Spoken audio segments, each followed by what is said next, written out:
Francisco in California, and California is obviously kind of the epicenter of the wine industry in the US, being the biggest production region.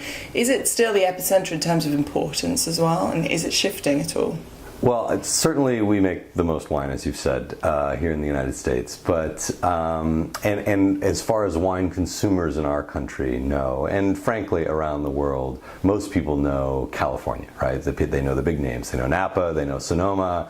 And despite some great wine being made in Oregon and in Washington and in New York, and now increasingly in places like Michigan and New Mexico and Arizona, pretty much everybody just knows California. So I think it's safe to say that it's the epicenter, it's the place where trends come from, and it's really where sort of the hottest American wines are really coming from these days. Excellent. And Napa's kind of the king of California in terms of reputation, not necessarily in production, but are there any regions that are going to take the crown from Napa? What's kind of emerging and up and coming? Well, so nobody's going to steal Napa's crown, not in the next 20 years. It's it's the premier wine region. It's the Grand Cru. It's the one everybody knows about. They've done these studies, right, where they take the same wine and they put Sonoma on one and they put Napa on one, and it's the same wine, but consumers think the Napa one is better and more expensive. So Napa really is a brand at this point, and one that people really respond to. Having said that, there are phenomenal wines being made in places like the Sonoma Coast, the far western region of Sonoma County. Some of the best Pinot Noirs in the United States, perhaps in the world, outside of Burgundy, are being made there at the moment. Oregon is really a truly phenomenal wine region as well, and is sort of up and coming in its own right. But within California, nobody's going to beat Napa anytime soon. And what do you think are the kind of keys to Napa's success? Why is it the premium or premier wine region of the US? Well, I think you can't underestimate the efforts of the Napa Valley Vintners Association and what has been a really phenomenal marketing effort. You also can't underestimate the impact of Robert Mondavi and what he did to bring wine into the American consciousness and make it part of sort of the conversation around food and family in America. And then you can't overlook the fact that Napa produces big Cabernet-based wines, which are among the more popular wines in the world. It's our Western Hemisphere version of Bordeaux. And that's the most popular wine variety for most wine drinkers, whether it's a $500 wine or a $5 wine. And so Napa is sort of blessed with all of these things, plus the grape that everybody wants to drink, it seems. And so that's in many ways the root of its popularity, I think. Excellent. And thinking about the rest of California, you mentioned Sonoma Coast. What are the wine regions, including Sonoma Coast, that are really interesting to you right now? Absolutely. So there's really amazing wine being made in Anderson Valley up in Mendocino County. Some really incredible sort of fog-influenced Pinot Noirs and increasingly Chardonnay up there. Also some Syrah on the last bit of mountains next to the ocean. Really interesting wines being made there. Down in Santa Barbara, Santa Rita Hills, Santa Maria Valley, some truly phenomenal Pinot Noir being made at the moment, and increasingly by smaller producers. Some really, really amazing wines down there. Paso Robles continues to make a great wine, and in fact they've sort of re-architected the whole region recently and divided it into 13 different sub-regions, many of which, sort of when you look at them individually, do have distinct regional character, from the cooler, sort of areas in the Templeton Gap to other places. So that's very exciting as well. And then, you shouldn't count out some Southern California stuff. I've recently had some very interesting wines made in Temecula, of all places, the high desert region very close to Los Angeles. So, and then I've just had one wine now from even south of Los Angeles, closer to San Diego, that's very interesting. So they're popping up all over the place. We just got a new AVA here in the East Bay. Right, so right in the middle of sort of a bedroom community of San Francisco, we now have the Loma Linda AVA, which is extremely cool climate, Syrah, Pinot Noir, tiny little vineyards. It used to be hobby vineyards, but now they're increasingly making very good wine. Excellent. And you mentioned cool climate there. Is there this search for more cool climate sites within California? Yeah, it's funny. You know, back in the early days, UC Davis was the place that everybody went to find out information about where and how to plant grapes. And they had this whole scheme and way of classifying land. And many of the places that are now the premier places to grow wine in the state, they said, no, you'll never get grapes ripe there. But, you know, thanks to global warming, thanks to sort of better understanding of viticulture, thanks to people really looking at places like Champagne and Burgundy as the benchmarks of the world, people are spreading out into these colder regions and figuring out how to, in particular, make Pinot Noir and Syrah in some very, very harsh, very cold climes. And some of those wines are amazing. Excellent. And you touched a little bit on climate change there, and it's really interesting that California is diversifying in terms of regions, but there's also quite significant limits here in terms of water, land prices, and also quite a lot of virus pressure. I mean, what do you think are the biggest challenges at the moment for the viticulture and winemaking industry here in California? Well, so water is absolutely one. We're still very much in a drought. You know, I was just reading an article yesterday about how water conservation is dropping despite the limits and regulations not having changed in the state. And so a lot of regulators are quite worried about that. And I think as consumers, we should be too.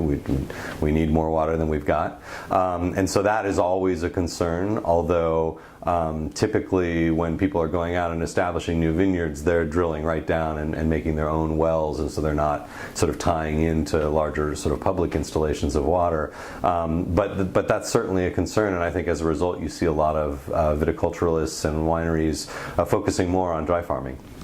And trying to do that. The other thing, of course, is the cost of land. It's just become astronomical in most of the places that we consider to be prime grape growing region right now. Of course, you know, somebody's going to go and discover, you know, new terroir someplace that's relatively cheap, and that will happen. But especially in Sonoma County and certainly in Napa and in Mendocino, those are prime vacation areas, and and people are starting to realize now that they're also prime grape growing areas, and so the price per acre is skyrocketing, and so that's a big pressure on any sort of new and fledgling wine making venture. Excellent. And talking about other new or even old ventures outside of California, what are the regions that you think are, I mean, you mentioned a couple earlier, but what are the regions that you would really tell consumers to seek out and look for? Yeah, Oregon and Washington in particular, and I'll display my West Coast bias here, but those wines are really extraordinary. The Pinot Noirs and Chardonnays coming out of Oregon are just fantastic, and increasingly some interesting Syrahs happening there, and Riesling, Oregon Riesling is a very interesting little category. And then in Washington State, just truly tremendous red wines, Bordeaux varieties, Rhone varieties as well. Just really extraordinary wines that I think are pretty underappreciated in the sense that you can get a phenomenal wine up there for $25, which is almost impossible these days in Napa, and increasingly in Sonoma as well. And there are a lot of smaller producers, and I think it's just great terroir. And I think one of the things that they've done is they've really understood sort of where the wine industry is headed a little bit, and so they're avoiding some of the mistakes that I think Napa and Sonoma made early on that we're seeing a little bit of retrenchment from at the moment, in terms of like over oaking the wines and over extracting the wines. And it's a slightly cooler region in both of those places as well, and so they've sort of naturally avoided the over ripeness that a lot of people are now backing off from in California. So I adore those wines, and frankly I don't get up there nearly enough to taste, and I don't drink nearly enough of them. They're great wines. Nice.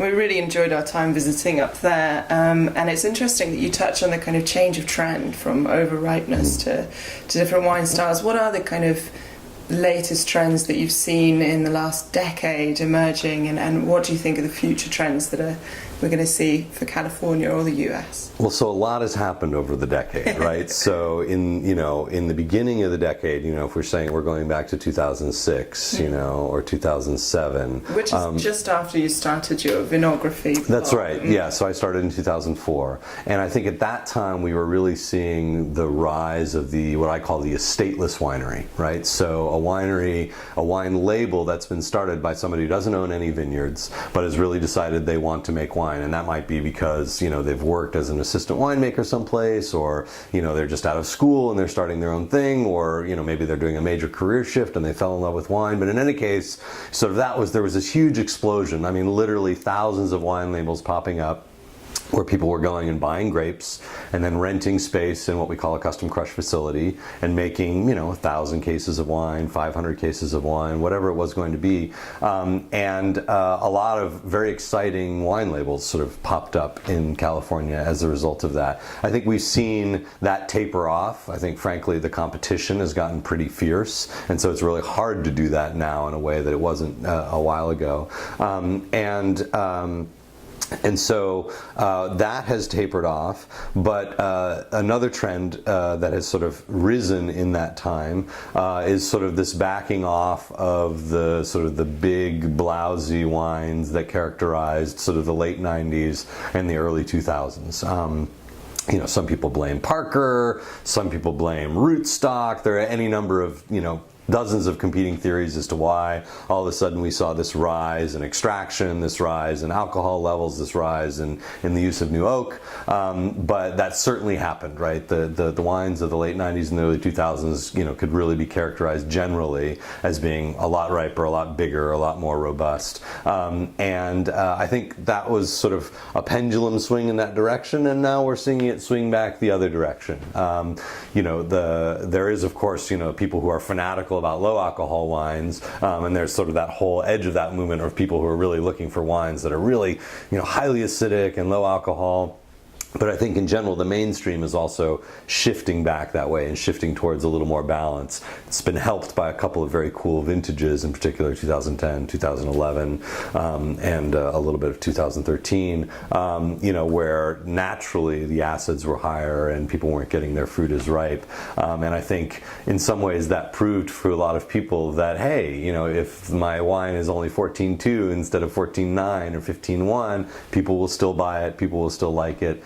So I think we're seeing a little bit of a mellowing of that, like, oh, my wine has to be huge, and I'm going to pick them when they're raisins and then add some water, and so, which is really good, I think, because at the end of the day, for me, that acid and fruit balance is one of the keys in making for a really pleasurable wine. And so I think we're seeing that as well. Like everywhere in the world, we're also seeing natural wines pop up. And one thing that I'm particularly excited about is the resurgence and interest in sparkling wine in California. So, for a while, there were just a few stalwart producers, the Schransbergs of the world, the Roters of the world, the Chandon, the Gloria Ferrer. And now, these little sparkling projects are popping up everywhere, from people who are literally starting sparkling wineries, which is really interesting, who thought that would be a viable business model, and then people who are adding a sparkling to their already existing lineup. So it's really interesting and really exciting. My British friends, of course, will say that we still can't compete with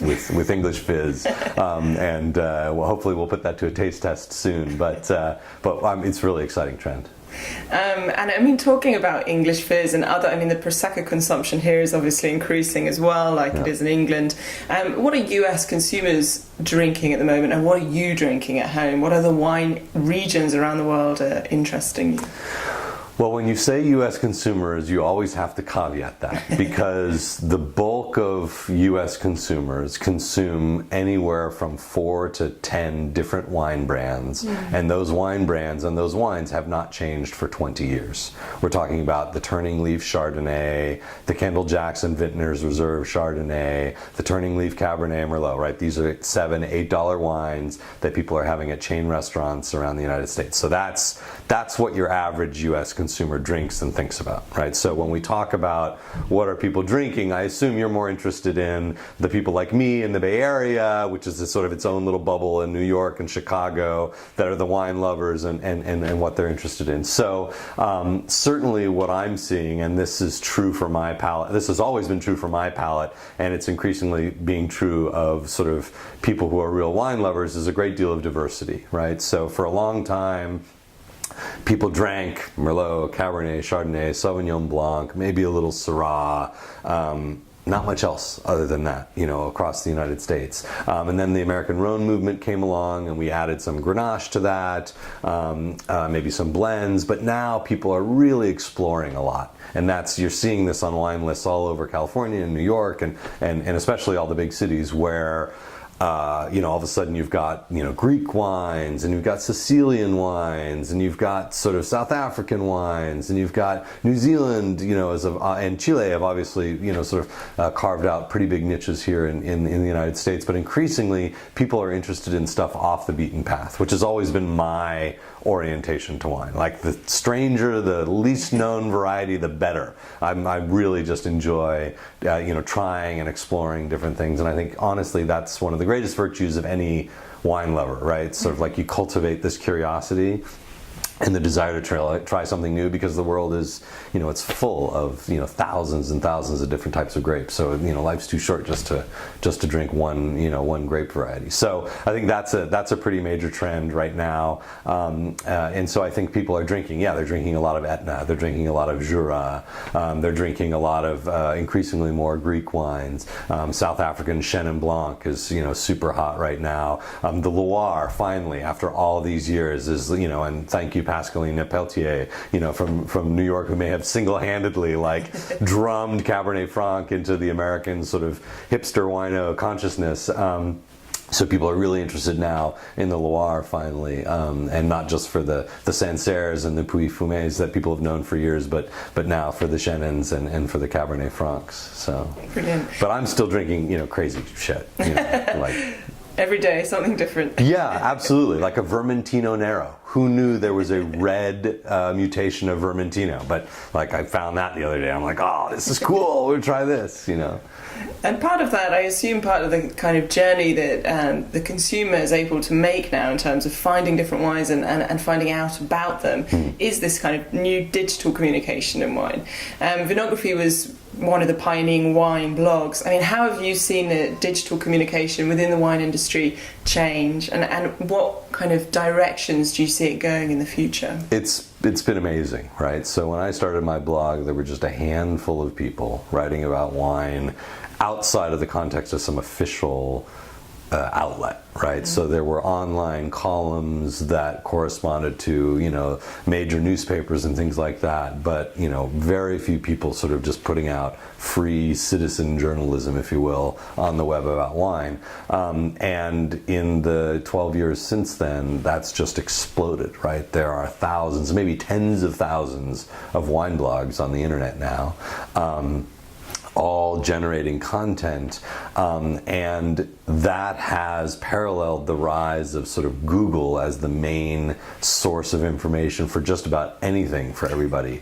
And so what's happened is that instead of, when you wanted information about what to drink and information about wine, instead of having to go to the newsstand and buy the Wine Spectator or the Wine Advocate, or Wine and Spirits magazine, now you can just Google, and you get thousands and thousands and thousands of sources of people saying, oh, I drank this wine and I reviewed it. And of course, there's a wide range of quality in that writing, but there's been a huge democratization of wine communication, of wine knowledge, of wine criticism, and the rise, to say, of things like Cellar Tracker have paralleled that, where there are now legitimate sources, my blog and others, for people to go and find, honest, critical information about wine, and I think it's completely changed the game. And now, of course, we have apps, right? We've got the Vivinos and the Delectables and apps like that, where there's an incredible array of wine knowledge available at people's fingertips that doesn't have to be printed on dead trees. And so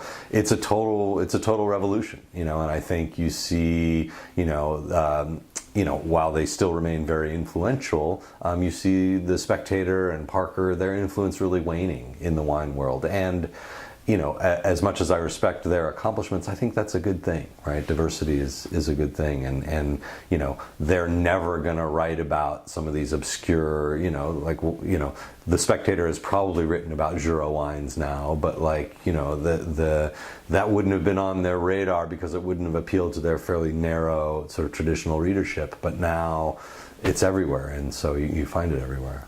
Excellent. And the other thing that seems to have moved away from the traditional, especially here in San Francisco, which is the kind of tech hub of at least the US, if not the world, is the different ways that you can purchase wine. Oh yeah. I mean, what's your take on kind of the way that you can buy wine through clubs, online, in different stores?